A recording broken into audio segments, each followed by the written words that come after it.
जब मैं 9th standard में था there was a history teacher and she was kind of shady. She knew some things जिसको मैं स्पिरिचुअल नहीं कहूँगा। It was occult, black magic. I have been a kid जिसको बचपन से हॉरर मूवीज में बहुत ज़्यादा इंटरेस्ट रहा है। They never scared me, it made me more and more curious about paranormal things. And somehow when you have such A inclination about paranormal things, in occult वाले लोगों को इजीली पता लग जाता है। That history teacher warned me not to watch horror movies or even talk about paranormal things till I reached the age of 25 and I was like bullshit। पर जब मेरी स्पिरिचुअल जर्नी शुरू हुई and my Guru entered my life, मैंने साधना करनी शुरू करी। And with time I don't know why but I experience some things that I can not explain in words. तब मुझे समझा कि टॉकिंग अबाउट सच थिंग्स और even seeing such things is a direct invitation to such energies in your life. यहाँ पर मेरे इस office में एक स्पेशल रूम है जो एक बहुत ही पावरफुल तरीके से एनर्जाइज की गई है। तो जो कुछ भी बात मैं करूँगा इस वीडियो में, एक पर्टिकुलर गॉड है, अकल्ट गॉड, या फिर तुम लोग उसको किंग ऑफ हेल या फिर डेविल भी बोल सकते हो। उसका नाम स्टार्ट होता है पी से।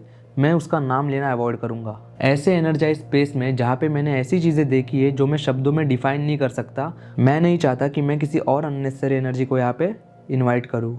बात डरने की नहीं है, पर क्यों फुकट की मगजमारी खुद के आंख पे लेना। If the devil wants to dance with you, you better say never, cause a dance with the devil might last you forever. Hereditary movie was such a bad vibe. कोई एक्सेप्शनल हॉरर नहीं है इस movie में, पर जो चीज़ें इस movie में दिखाई है,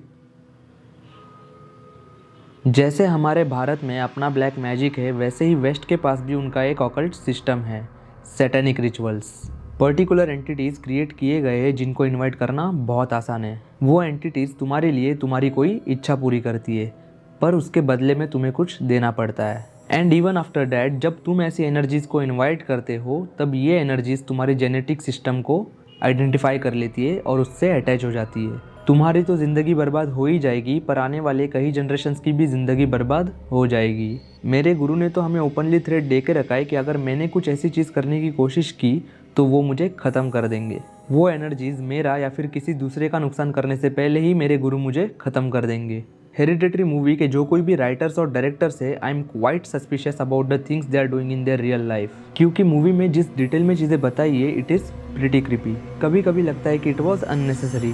ऐसे सैटेनिक रिचुअल्स दिखाना, ऐसे सैटेनिक गॉड्स के नाम लेना, इट इज़ इररिस्पॉन्सिबल। पर कभी कभी लगता है कि पब्लिक को भी पता होना चाहिए कि बाहर क्या चल रहा है। फिर से बोल रहा हूँ, इस मूवी में दिखाई कोई भी चीज़ कॉपी या फिर इमिटेट करने की कोशिश मत करना। You don't know what kind of mess you will get yourself into. Basic plot बताने जाऊँ इस मूवी का, तो वो ये है कि इनकी जो नानी होती है, she is a member of a certain cult. उस कल्ट के मेंबर्स पी लेटर से शुरू होने वाले 8 किंग्स ऑफ हेल में से एक किंग की वर्शिप करते हैं। Now all this people are not worshipping a god, they are worshipping a demon.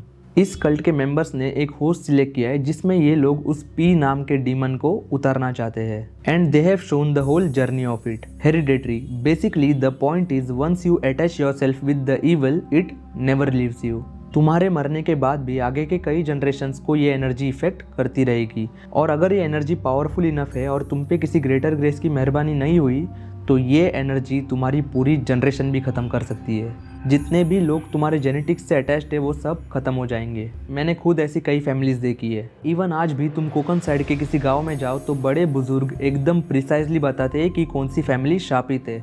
शापित यानी कि कर्स्ड। कर्स मतलब उस फैमिली के फोर फादर्स ने कुछ ऐसे कर्म किए जिनके कॉन्सिक्वेंसेस वो आज भी फेस कर रहे हैं। घर में पैसे नहीं आते, आते भी है तो टिकते नहीं। फैमिली में सडन डेथ हो जाती है, सडन इवेंट्स हो जाते हैं जो पूरा बैलेंस डिस्टर्ब कर देते हैं। फैमिली मेंबर्स पागल हो जाते हैं, यानी कि mental health issues. Long series of bad events, एक के बाद एक बुरी चीज़ें होती जाती है। तो फिर इसका सोल्यूशन क्या है? एक ही सोल्यूशन है, स्पिरिचुअल साधना। या फिर दूसरा सॉल्यूशन ये है कि कई जनरेशन्स बाद अगर तुम्हारी जनरेशन बची तो वो कर्मा वेयर ऑफ हो जाएगा और फिर सब चीज़ें नॉर्मल हो जाएंगी। पर अगर अभी कुछ बदलना चाहते हो तो सिर्फ एक ही आदमी बचा सकता है, वो है गुरु। गुरु रास्ता बताएगा इससे बाहर निकलने का। This is the quickest path. A sadhana given by a real guru has such a potential in it, तुम सोच भी नहीं सकते वैसे तुम्हारी जिंदगी बदल जाएगी। जब तुमको एक गुरु इनिशिएट करता है, यानी कि दीक्षा देता है, तभी वो खुद के एनर्जी का एक हिस्सा तुमसे अटैच कर देता है। और अगर तुमने ईमानदारी से अपनी साधना की तो guru can even take your karma, क्योंकि he knows how to solve it. और अगर गुरु तुम्हारे साथ है तो इसका मतलब ये है कि गुरुओं के जो गुरु है, आदि गुरु, साक्षात महादेव भी तुम्हारे साथ है। और अगर महादेव तुम्हारे साथ है तो काल उसका क्या बिगाड़े जो भक्त हो महाकाल का। ये सब किंग ऑफ हेल भी लाते हैं ना महादेव के पास, प्रभु जी वरदान दे दो, प्रभु जी हमें दान दे दो, प्रभु जी शक्ति दे दो। महादेव महादेव। तो किसी भी चीज़ से डरने की ज़रूरत नहीं है, पर ऐसे चीज़ों में तुम पड़ो ही मत यार। महादेव को बुलाना भी तो आसान काम नहीं है ना। शायद कुछ देर के लिए ये एनर्जीज तुमको फैसिनेट करे, तुम्हारे डिज़ायर्स पूरे करे, बट इट्स अ ट्रैप। दो चीज़ें तुमको देंगी और फिर तुम्हारा सब कुछ छीन लेगी। Please stay away from black magic, occult gods, occult name, occult rituals, everything. ये सब राक्षस, असुर, कर्ण, पिशाचनी, विशाचनी, ये सब नाम भी मत लो। और अगर किसी को जानते हो जो ये सब चीज़ें करता है तो उससे दूर रहो। वीडियो अच्छा लगा तो सब्सक्राइब करो। हेरिडेटरी मूवी को डिटेल में जाके डिकोड करूँ क्या? तो जल्दी जल्दी 1000 सब्सक्राइबर्स पूरे कर दो। बहुत सारा कंटेंट लाऊंगा तुम्हारे लिए। जय भैरवी देवी, हर हर महादेव।